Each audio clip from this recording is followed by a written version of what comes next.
Azul Garcia Griego, one of the absolute best players in the world and a fan favorite, without a doubt, one of the most popular players in the game. And he's going to be going this round up against Cameron Shenoy. These players both coming from the US all the way to Australia, traveling thousands of miles just to play a game they probably could have played back home a little bit more efficiently. But of course, the stakes are at their highest at this point. Prize cards going down for both of these players. We see the matchup, Azul Garcia Griego, of course, on his Lost Box deck. We featured him yesterday. Yep. Cameron Shenoy playing the Vikavolt. We saw Vikavolt round one from Christian Hasbani, but have not had it back up on camera for ever since then. So yeah, actually. Another showing from it here, and we'll see how this matchup plays out. It's definitely a close one, right? It can go either way, but you got to give a little bit of an edge to the Vikavolt player. Vikavolt is so good against these Lost Box decks, being able to lock the item cards, lock up a Comfey for a turn, and leave your opponent with very few options. We'll see how Azul navigates it, though, because he is, without a doubt, one of the best players in the world, and we'll see what he can do to mitigate and play around those potential paralyzing bolts from his opponent. Absolutely. So let's get straight into this game. Kicking off our Swiss round 13, Azul versus Cameron in this. And we are starting over here on Cameron's side. An obvious, very great Pokemon to start here, that Mysterious Tail Mew going into the deck as well, kicking off the turn with a Quick Ball.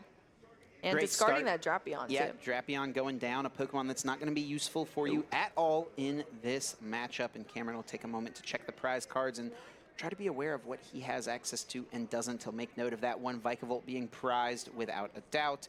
He does, of course, have the second one in the deck that will likely be the target from this Quick Ball. Could be a Radiant Greninja to try to draw some cards depending on the strength of the hand, but it looks like Vikavolt is likely to be the choice.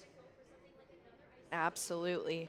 Yeah, so this could get really sticky real quickly, I'm sure, depending on what happens here in the initial turn for Cameron. Because, again, like you mentioned, Chip, once that Vikavolt starts rolling, things start to slow down quite a bit here for Azul's side. There's so many item cards that are in Azul's deck, and if you're not able to play those, things will probably not go your way, depending on what's going to happen here. But I assume Azul has prepped for this match, so I think it's still going to be a great one here. Cameron eyeing up the hand, have a Cape of Toughness, 2 cross switchers in the hand. Still have that Mysterious Tail, which we're going to be seeing right now. Top 6 cards of the deck, and you get to choose an item card, speaking of them, from those top 6. Undoubtedly looking for a Battle VIP pass. Can only play it on this first turn, but I don't see one there in that hand just yet. Does play 3 copies of the card. Yep, that would have definitely been a quick, easy grab there, but still establishing the board save. Vikavolt did get that Speed Lightning Energy attachment for turn, so drew another 2 cards off that. And it's going to be the Lost Vacuum drawn out there off of that Mysterious Tail for Cameron. Yeah, and something to note as well, Cameron is not playing Aerodactyl in this deck. That's been a pretty common pair with the Vikavolt more recently. Instead, Cameron is opting to play a couple copies of Path to the Peak, which in this matchup is actually something that could be relevant, as it will shut off Azul's Radiant Greninja. And we've seen for these Lost Box decks how important Radiant Greninja is to get through the deck. Yeah, that is definitely a staple Pokemon that we see in so many decks. That Radiant Greninja is incredibly great for consistency, getting those last cards you may need. It's already in the hand, I believe, there for Azul as well. So we're passing back over to Azul's side. It's a tough choice. The Dragonite V and that Battle VIP pass. Dragonite V is a really solid option into the Vikavolt from Cameron's side. It does a ton of damage. It has a ton of HP. But Azul has not had an opportunity to set up yet, so he really did value that Battle VIP pass. It didn't take him too long to make that decision, but it is definitely tough to see the Dragonite go so early. Absolutely. It has been such a powerful inclusion into these decks. But here we go. We are going to see some Comfeys come out to start selecting those flowers on Azul's side. And really, we need to see a lot of progression from this turn from Azul, because if we're going to be dealing with being locked up here in the later turns, Azul's going to need to figure things out real quick here on this first turn. Grabbing a couple Comfey. I do think the Radiant Greninja is already in the hand, so that'll be really nice for Azul. Very if he can find an energy for sure, that would be excellent as well. A couple Comfeys means that we are likely to see the chain together of a bunch of flower selectings. And if Azul can find a Cramorant as well, we could see a turn 1 knockout on this Mew from Cameron, kind of trying to stunt the setup, force the Vikavolt active, maybe before Cameron would want it otherwise. Yeah, also just take a quick prize card. Always good to be leading in the prize cards as well. But first, we're going to see a lot more flower selectings come into play after an escape rope. So that Vikavolt B is going to come into the active instead here and into another Comfey. Yeah, it looks like we got a broken sleeve here on Azul's side. He wants to get that fixed up pretty quickly, but...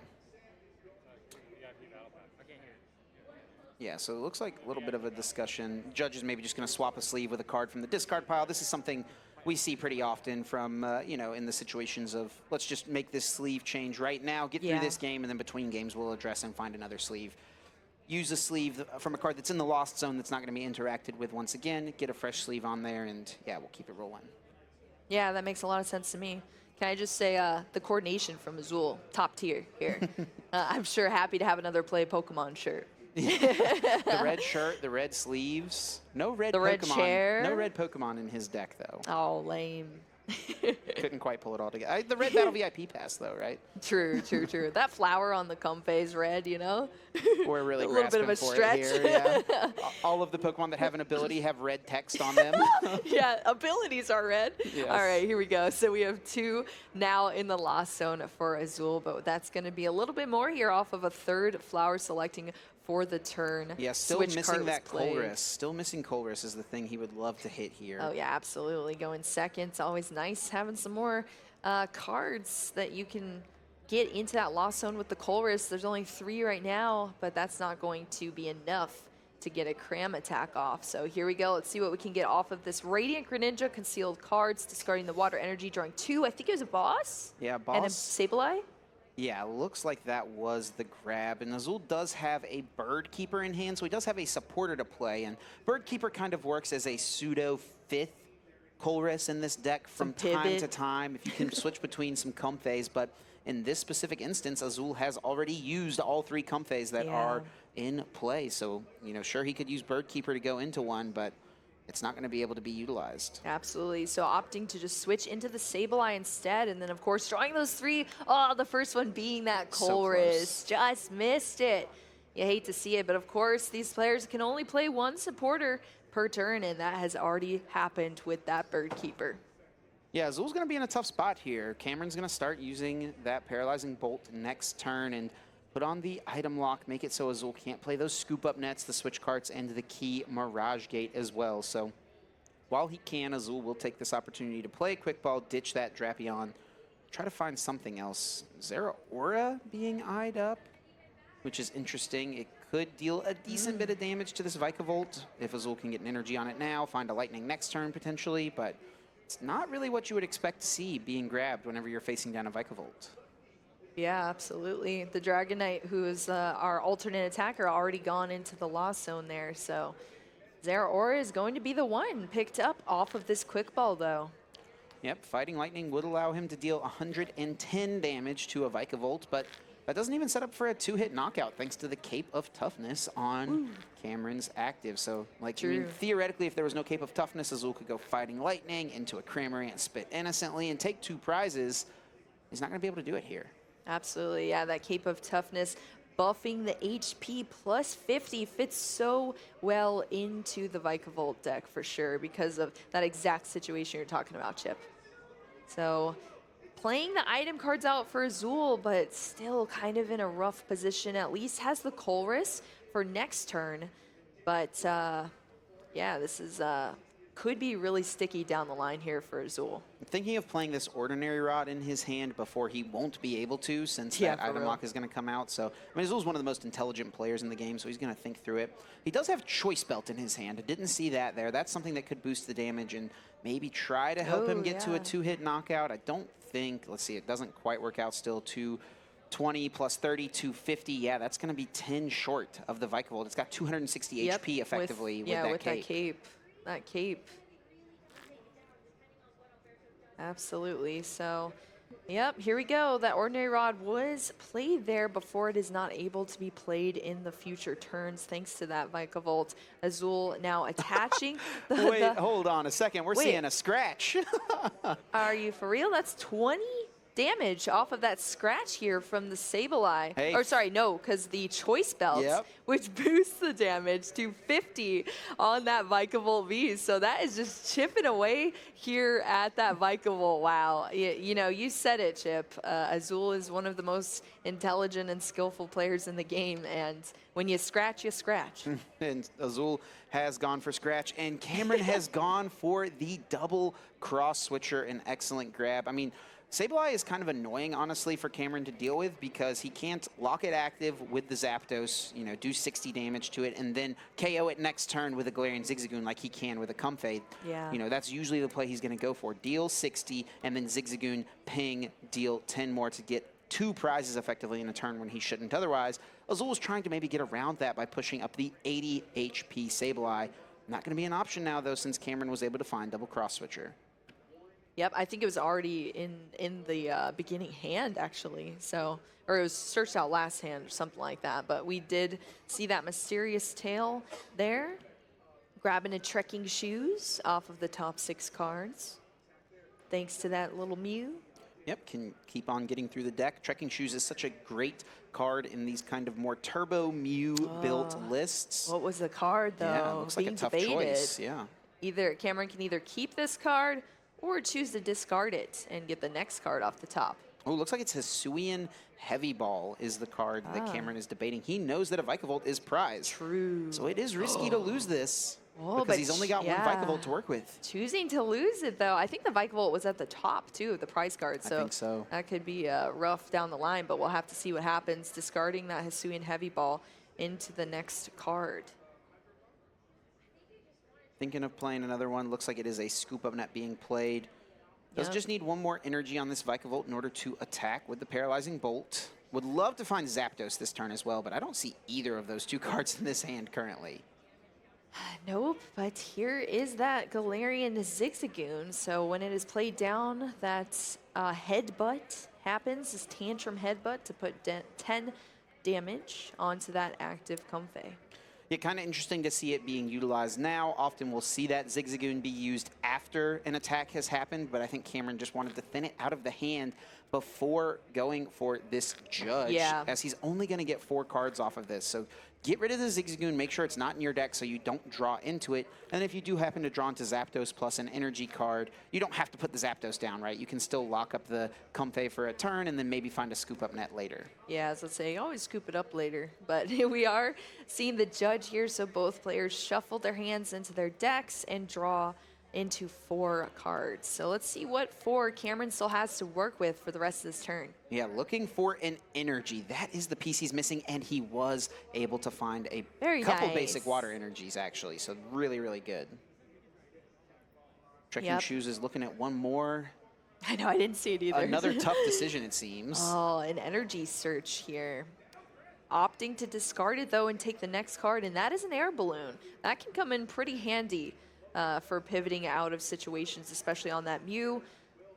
But here we go. There's that 3rd energy attachment for turn here onto that Vikavolt V, and we are starting the rollout of the Paralyzing Bolt here. So deal 50 damage, but also lock your opponent out of being able to play item cards. Flower Selecting being used by Azul. Pretty happy to send a Battle VIP pass to the Lost Zone right away. Easy peasy. Cameron's hand is not good. He's got a Water Energy and a Raikou in hand, a Raikou V.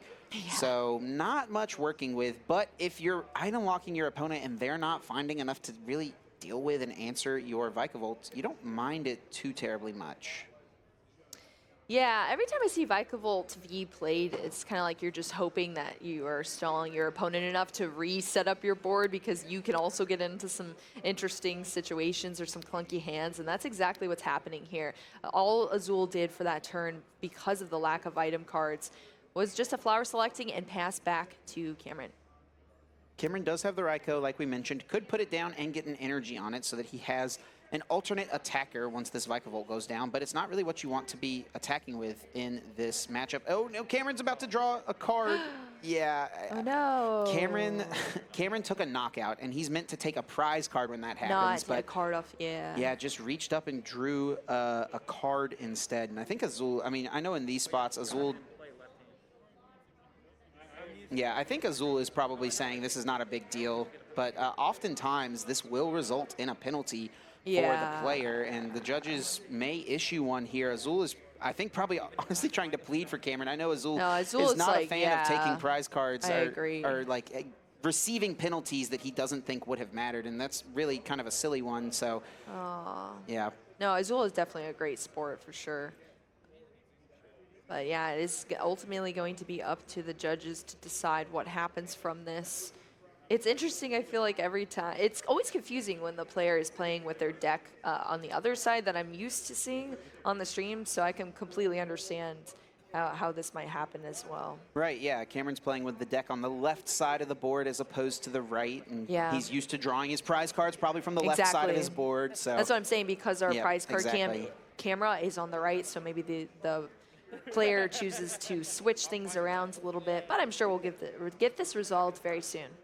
Yep, judges are going to make the appropriate ruling. I mean, I'm guessing that this is probably going to result in a 2 prize card penalty for Cameron, the way it is being discussed. So that will mean Azul needs to take 2 less prize cards. And I mean, even though Azul's a good sport and he doesn't really want to see it happen like that, I mean, it's kind of a situation where, you know, when we're talking about round 13 of an IC, these are the situations where things kind of have to go like this from time to time in order for you to make a deep run in an event, especially when you're facing a matchup that's a little questionable. You know, if you can maybe run away with a game that you only have to take 4 prize cards to win, that all of a sudden puts this matchup from maybe 60-40 all the way back to 50-50, putting Azul right back in it. Yeah, sometimes you just got to sit back and say, well, I guess we take those, you know. I really like that little mascot there on the field, Chip. You see that little buddy? The Arceus sitting there cheering Cameron on. You gotta love those sitting cuties. On the break here, Chip, I actually pre-ordered that Jumbo Whale plush. Oh my goodness. Boo, where the heck are you gonna put that thing? I have zero idea. Listen, we just make the decisions here and we deal with it later, okay? It's just a pre-order, all right? It's going to take a couple months. I'll find a space. You've got time to figure it out. I still have the Jumbo Altaria on the way for myself as well. Goodness. So I have no idea where I'm going to put these plushies. Boo, but hey. You have a problem, and we might need to talk about it. we'll deal with that off stream, Chip, I'm sure. So we got our one of our head judges, Will Post, up there kind of making the ruling, helping speed this along and getting these judges figuring things out. And I think the result here, it looks like it's going to be a reveal the card to both players. Looks like it may have been something relevant as these guys are kind of laughing about it. Oh, no. And now that card will be shuffled back into the deck. All right. And we will get confirmation, but this should be a 2 prize card penalty, and there will also most likely be a time extension as well. Yeah, most definitely. But we also did have to see, of course, that prize card taken for Cameron because there was that knockout there. So we did get the correct card drawn here. And now we are back over onto Azul's side of the field. So now Azul kind of has to adjust his thinking, right? He now all of a sudden needs to take 2 less prize cards to win this game. So with that being considered, he may have to change his game plan on the fly kind of. And that's one of the places where we see some of the best players, you know, make those adjustments as necessary and find ways to come back in games they maybe shouldn't have otherwise. Absolutely. All right, so we are just passing back over to Cameron's side of the field now. Lots of damage here now on that Vikavolt V being chipped away at here, and we are just progressing through this turn. So what is in the hand here, Chip, on Cameron's side? Yeah, I see that Zapdos now. I see a Quick Ball as well, so that could be useful maybe to find out another support Pokemon. Usually these Vikavolt decks will be playing some Crobat, Luminion, and it looks like Cameron does have one of each in his list. So either of those could be grabbed out here. Does choose to ditch that Lost Vacuum, however. Yep, Lost Vacuum could have discarded a Tool card or a Stadium card, but being discarded now to that Quick Ball to draw another Pokemon out of the deck here.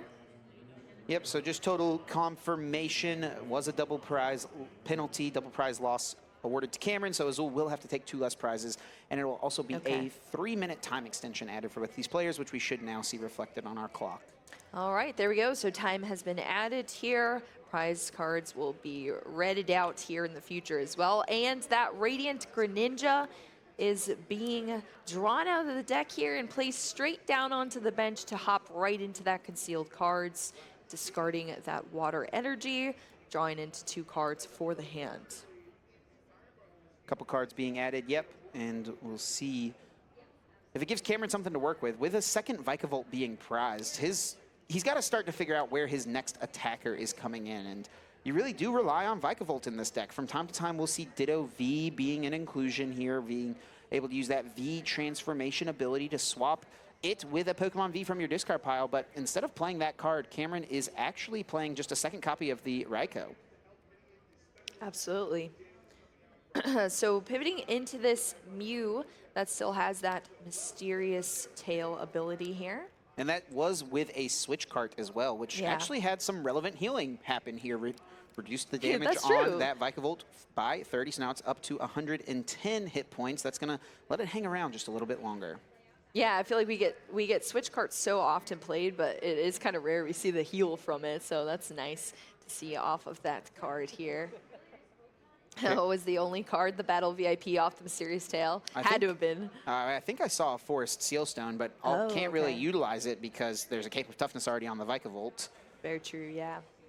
So just grab that Forest Sealstone. Maybe there's a, grab that Battle VIP pass, which should go to the hand, by the way. I think, Azul. Oh, yes, Azul handed it right back. Azul is on it for sure. Yeah, I think, the collision there of picking up the discard pile to hand to Azul and also having the card there. But here we go.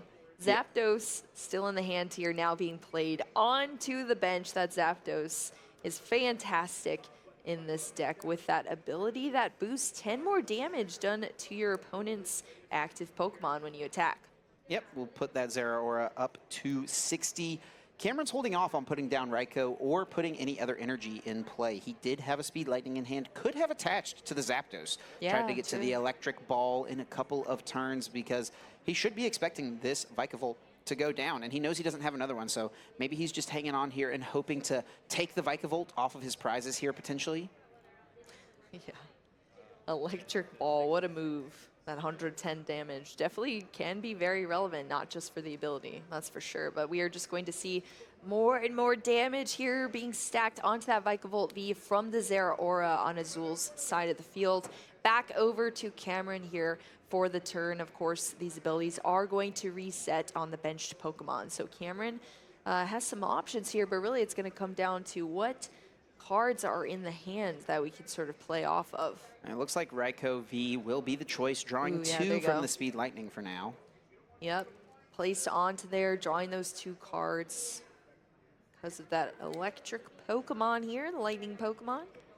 Does find a Quick Ball and another Mew, it looks like. So Quick Ball could get rid of that Battle VIP pass, thin that out of the deck. True. Because also he'll just hold this for the turn, see what you draw next turn, see what you get off your prize card.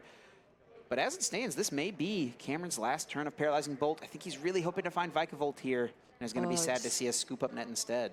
Absolutely. Yeah, the Vikavolt still sitting at the top of the prize cards there, so could be potentially the last prize card taken. So that is going to be rough. And as we already saw, that Hisuian Heavy Ball is in the discard pile as well for Cameron. And Scratch being utilized for a KO. I think that's got to be a first for me, Boo.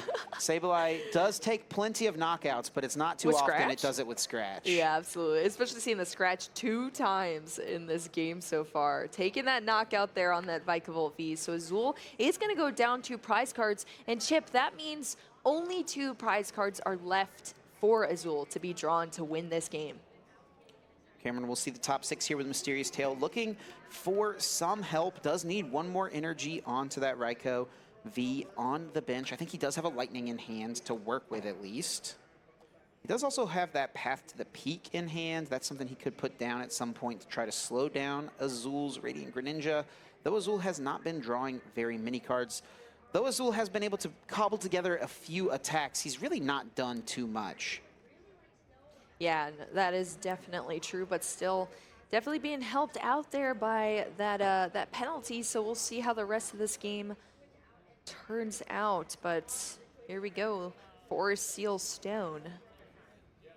Yep, that added to the hand that can go onto that Raikou, and we could see it fetch out any card from Cameron's deck, anything he might want to add to hand, anything he thinks that could help him.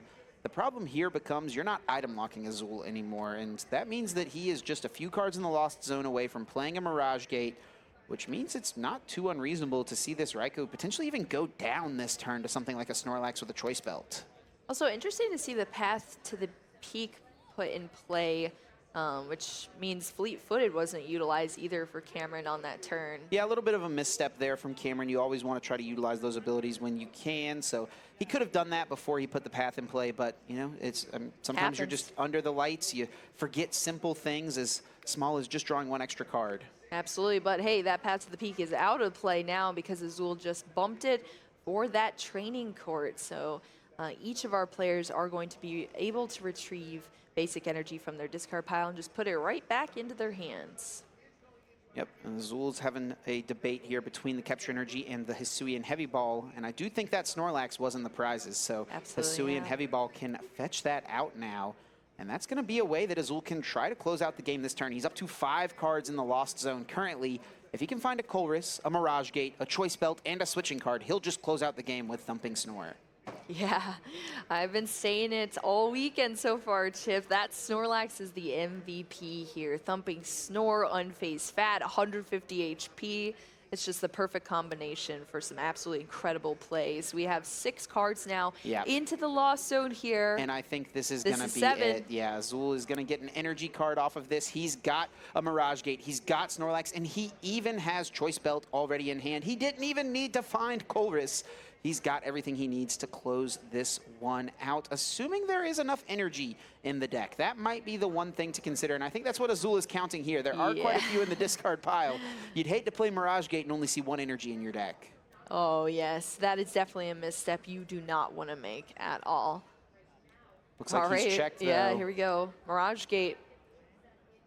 Oh, and there is only one in the deck. Azul is forced to just grab 1 energy, put it onto this Snorlax. I think he does still have a Comfey in hand. He does still have some switching cards, so we could see Flower Selecting try to find the energy recycler because there is also another Mirage Gate in the hand, so he can still get out of this spot. And honestly, maybe if you know there's only 1 Psychic Energy in the deck, it's still correct to pull it out here if you're going for the win because you don't want to draw into it off of another Flower Selecting. Yeah, we need to see some way to recycle some energy here on this turn. So really, Energy Recycler or Ordinary Rod. Battle Colress VIP can be played still as well. Here we go, here we go. 5 cards to find Recycler or Rod. Ooh, one more card, and he doesn't find it. Just a quick ball on that last card. 2 of these cards are going to be hitting that Lost Zone, but wow, such a missed opportunity, unfortunately, for Azul here. Not being able to get enough energy, having the ability to get it onto the field, but it's just not in the deck, unfortunately. Just so many energy sitting in that discard pile. Yeah, I think Azul's kind of stalled out here. I'm not sure that he can even win this turn anymore. I think his dig has ended at this point, so now we've got to try to pivot and think about what else we want to do. Can't even attack with something like the Sableye here because there's already been that Mirage Gate played. I don't know if Azul has used the training court, so if there's a Psychic Energy I'm not sure in the discard, he can get 1 more back like that. There for sure is a Psychic Energy. I saw it in there, but I don't know if the training court has been utilized yet. It was played very early. I think it was the first action taken in the turn. But I think Azul does have 1 more Comfey he can use. He's got Switch Cart and he's got Air Balloon in hand. I don't think he has manually retreated this turn yet, so. All right, here we go, Flower Selecting. Oh, there we go, Ordinary Rod. And Azul slams it down right away. He knows that's all he needs. Put the 2 cards back, Mirage Gate, Choice Belt, Air Balloon, and that is GG's. Yeah, Azul GG's, might I add. There we go. Azul Garcia, or Griego, taking that first game here.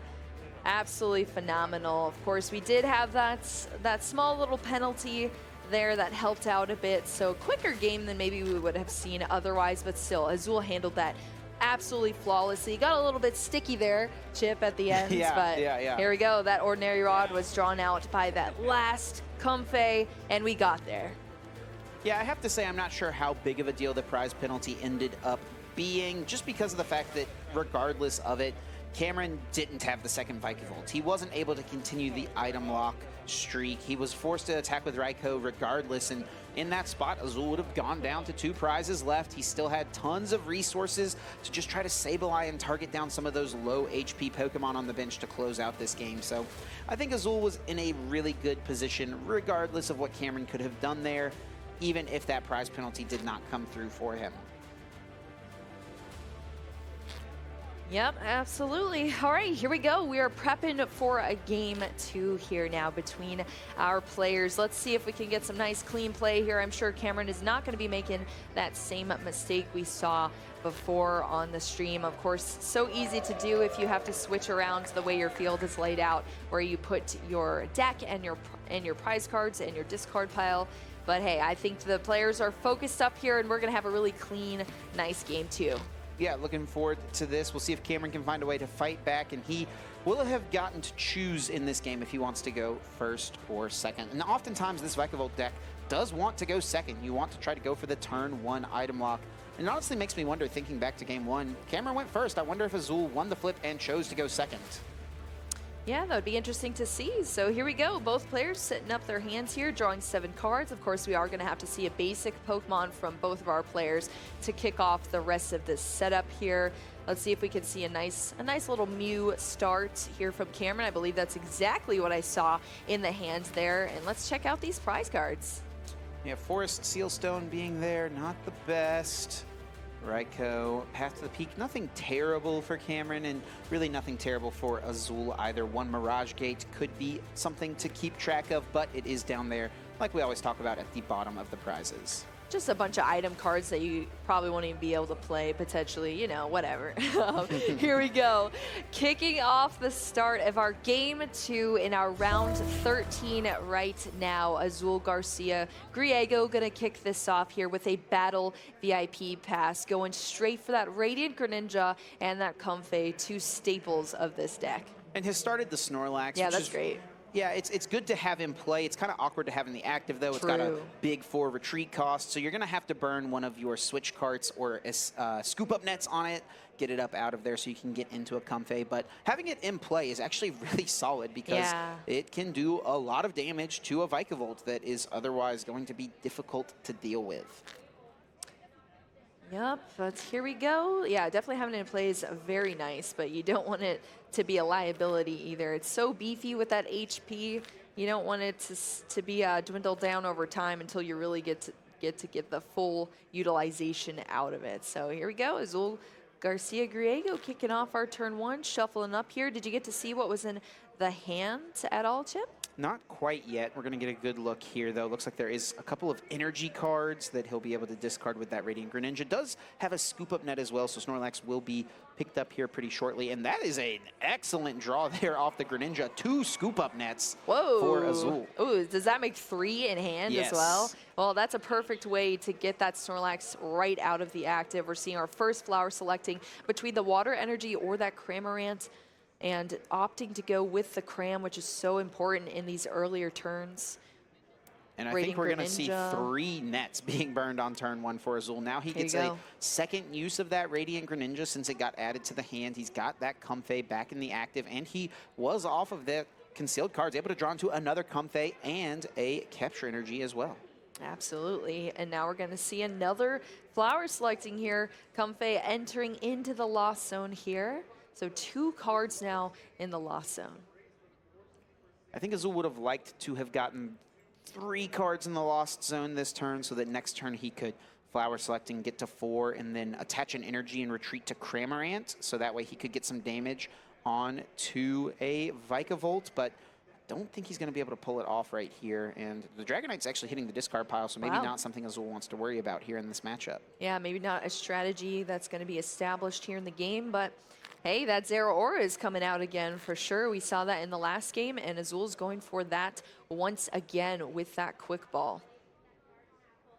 Yep, does grab out the Zeraora. Not an attacker you expect to see against a deck that is not Lugia, that is not weak to lightning at least. And Azul is making use of it in both of the games here so far.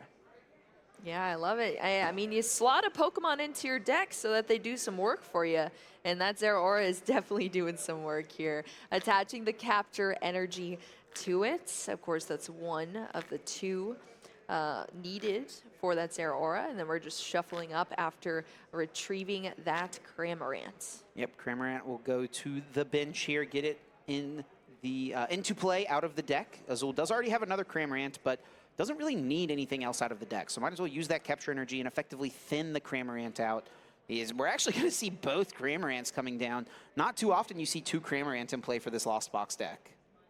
Oh, yeah, for sure. But here we go. We got a lot of spit innocently here on the field. Debating whether or not to put that Snorlax down, but going to opt for that Comfey instead. Of course, this is a full bench now, so you really have to prioritize your bench space. And there's two Crams already out there. So here we go. We're over here on Cameron's side of the field now. Let's see what can happen in this first turn. Starting off with the trekking shoes. And right away, a tough choice. Sees a cross switcher.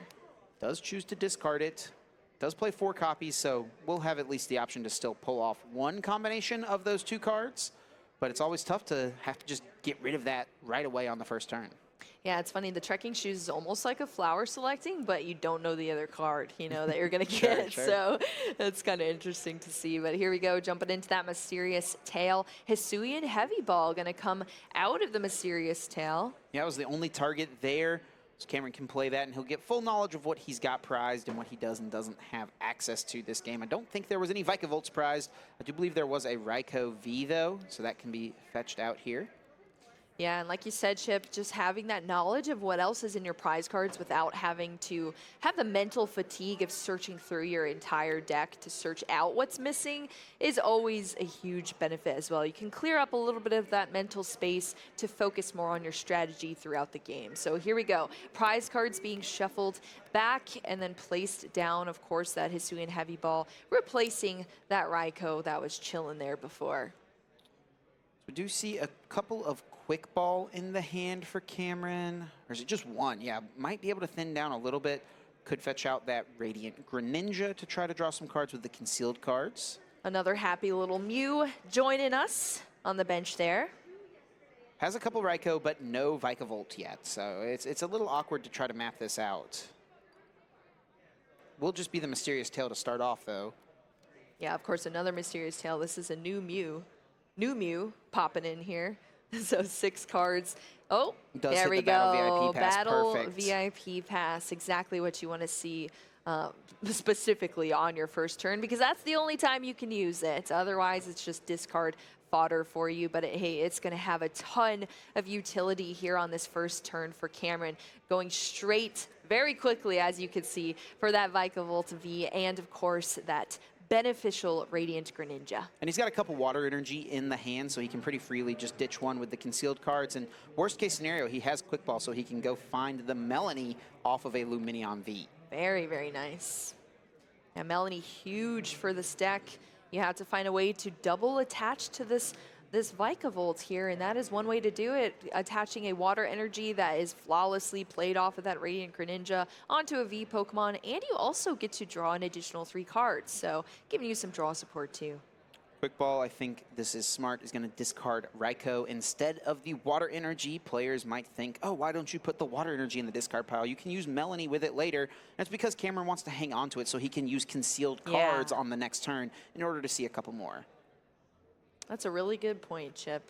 You want to draw cards in your deck, that's for sure. And here we go, the other pieces to the puzzle here for Cameron that we often see in this Vikavolt deck, that Lumineon V taking out the Melanie out from the deck off of that Luminous Sign ability. Melanie's coming into play here, attaching that Water Energy to that Vikavolt, plus 3 cards for the hand. Needs to find a Lightning Energy, and did find the Energy Search. So that can guarantee that piece, but does Cameron have a switch card in the hand? And I don't think he does. No way. So there's no way currently, to get this Mew out of the active spot, I think Cameron's only option is going to be to try to thin the hand down and go for Crobat if he wants to try and draw. But there's so many cards in this hand. I think it's going to be a Crobat for just a couple of cards. I don't even know if he can thin this hand down much at all. Yeah, I mean, really, you have Quick Ball, and it's going to, there's nothing. I mean, you'd have to burn a lot of resources. Yeah, he can get down to 4, I think, so we could see a Crobat for 2 cards. That's risky, though. Yeah, but Cameron has to ask, is that even worth it? I was about to say, do you sacrifice the resources to potentially get that air balloon or pivot card? But I don't know. Do you think it's worth it, Chip? It may be. It is so vital to item lock this Lost Box deck before Azul has a chance to play a bunch of Colress, play some more switching cards, and get to that Mirage Gate. If Azul can play Mirage Gate before Cameron is able to get up and item lock, Azul's going to be in a really strong position. I mean, we see that Snorlax is already in Azul's hand, so he'll be able to potentially get that into play through some scoop-up nets and things like that. But, yeah, if Azul can get off a couple Mirage Gates, yeah, well, it's going to be awkward. Here we go. The Crobat is being drawn out here off the Quick Ball, discarding that Mew into the discard pile. So let's see if it is played and what is drawn off of it for Cameron. He can put down another Vikavolt V if he wants to as well. Needs to thin a couple cards out here. Yeah, that's a lot of cards in hand still. It's going to be the Raikou instead of the Vikavolt here. And it's just 1 card being drawn from Crobat. No way. Crobat V, let's go. What's this 1 card? We need a switching effect. That's not it. Yeah, just a pass. That's a huge sigh of relief for Azul, and he's got a few options here. If he can get to Mirage Gate, we could see a play where Azul uses that Moonlight Shuriken, spreads some damage onto both Lumineon and Crobat. Those are both Pokemon that, with just 2 Moonlight Shurikens, would be KO'd. Azul could set up for a 4-prize turn, and let's not forget Sableye could come in at some point to spread some damage as well. Yeah, that is something we didn't really mention being weighed there. You know, these Pokemon that are going down onto the bench to put the puzzle pieces together are also liabilities on your bench, especially against Azul's deck here. So that is an unfortunate series of events. Cameron was not able to get what was needed to item lock this turn, and now Azul has another opportunity to run away with this potentially. 3 cards now in the Lost Zone and rolling into a Colress's Experiment as well. Yeah, the Battle VIP Pass is an easy choice. We'll send that to the Lost Zone. The hard choice is between Colress, Boss's Orders, Ordinary Rod, and Mirage Gate. Oh, wow. Very important cards there, Chip. And I think it's going to be the Colress hitting the Lost Zone. It's a tough call. You don't want to lose your Boss's Orders. You only play 1 of them. Ordinary Rod is vitally important, and Azul has prized a Mirage Gate as well. So all of those things considered, it seems like Colress is going to be the thing to go. Yeah, you hate to see it, the Colress, but hey, sometimes that's the best choice that you have to make. So here we go. 5 cards now for Azul in the Lost Zone, debating off this flower, selecting the Bird Keeper or the Lightning Energy.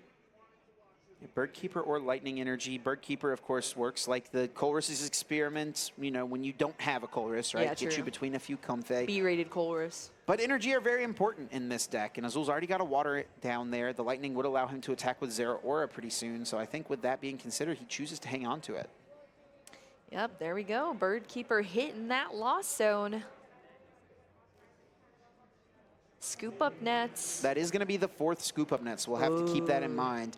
Azul will not have any more scoop up net for the rest of this game. Yeah, there was definitely some hesitation there too, like, oh, do I use it now? And yep, it's going to be used there. That Comfey is coming straight out of the active position, switching into its buddy here, and we're going to see another flower selecting.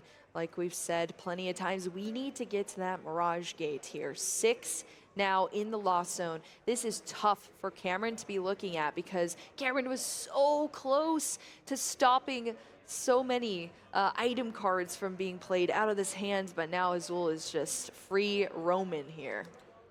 Azul uses concealed cards here, can get 2, and does find Mirage Gate, but still not a way to add another card to the Lost Zone. He could Air Balloon into the Comfey he just put back into his hand.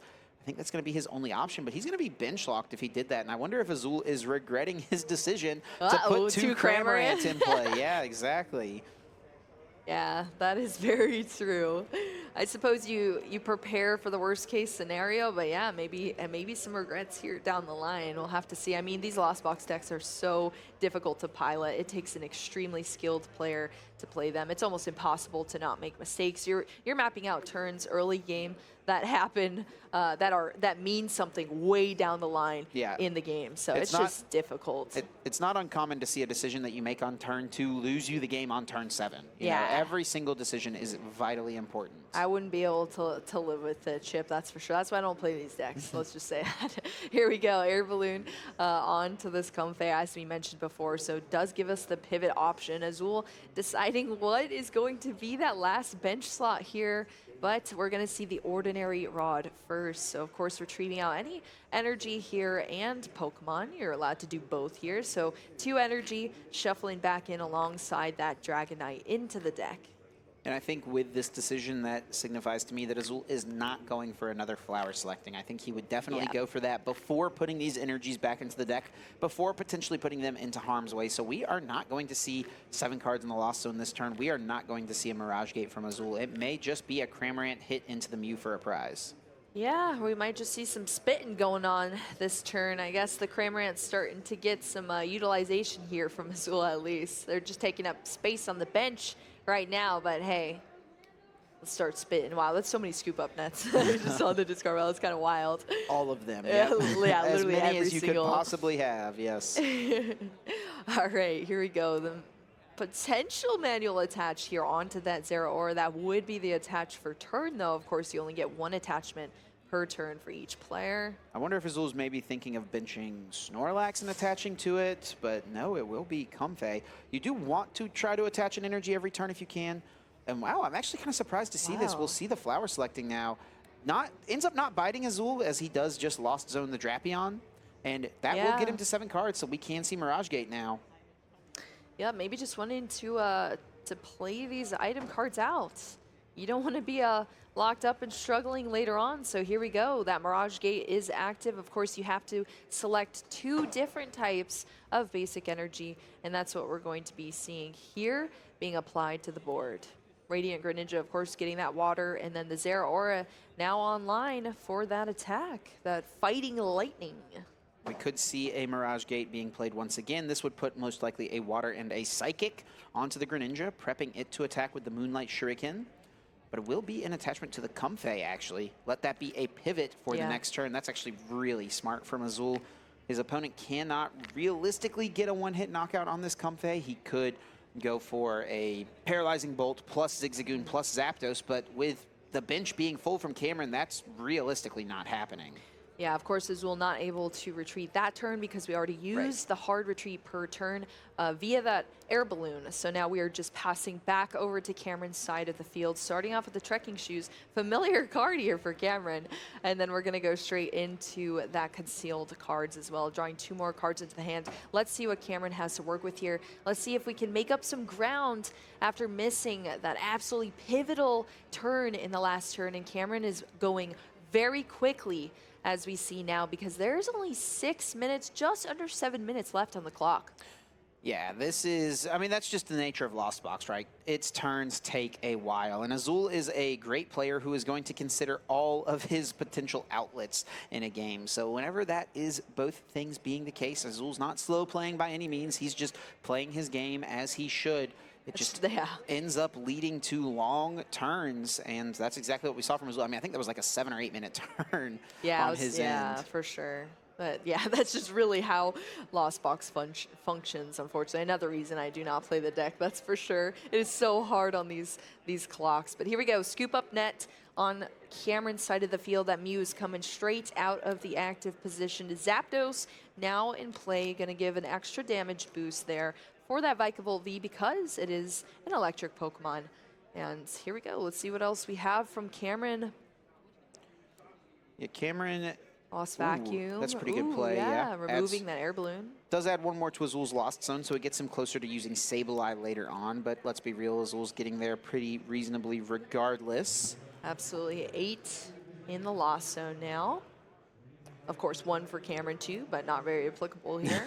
And then we are going to see that attack. So here we go into that paralyzing bolt, of course, doing 60 damage now because of that little Zapdos sitting on the bench here. So Azul back over on this side. 2 Mirage Gates were played last turn, which is great because they are not able to be played this turn. Of course, being item cards that Vikavolt is locking out. Cameron does not have that Cape of Toughness on this Vikavolt now at this True. point. So Azul can actually set up for a 2-hit knockout with the Zeraora and put pressure on Cameron to try to dig and find that Cape of Toughness card. Yeah, that Cape, very essential to Cameron's deck.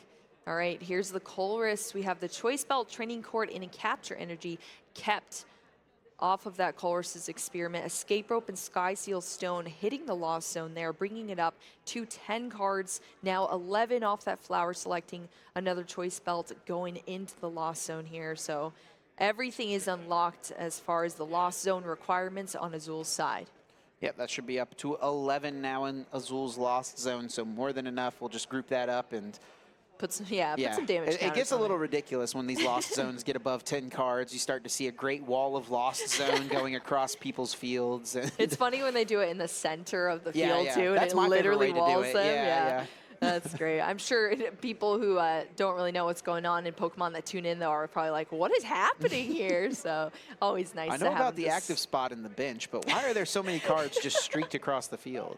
Yep, so just organizing them into a little collective there. Azul manually attaching here for that 3rd energy onto that Radiant Greninja. Of course, that's going to allow it to attack with that Moonlight Shuriken, having those 2 water energy fueling that attack as well as the colorless there. And that's going to mean 90 damage here to 2 of Cameron's Pokemon, of course, having to discard 2 energy as well. I think that the Crobat is definitely one. The question is, where did the other 90 damage go? Where does the other 90 damage go? And it looks like Raikou is the answer for Azul at this point. Puts it to 110, meaning that it can be cleaned up with a Cramorant later on. Yep. Spit on and knocked out here. that is for sure. Here we go. Back to Cameron's side. 3 minutes left. Chip, of course, we have the rest of the timer, and then we will be in turns as well. It's going to be pretty pivotal depending on who lands on turn 0 to see how we can maybe close this game up. But this is a tough spot here. Cameron's holding off on putting Speed Lightning in play. He puts that path down to try to slow down Azul. Doesn't want to put an energy in play because he wants to attack with another Vikavolt next turn. Yeah. And so he's waiting to get a free bench space and try to make that happen. Yeah, it's really difficult as well. I mean, Cameron has yet to take a prize card here, but...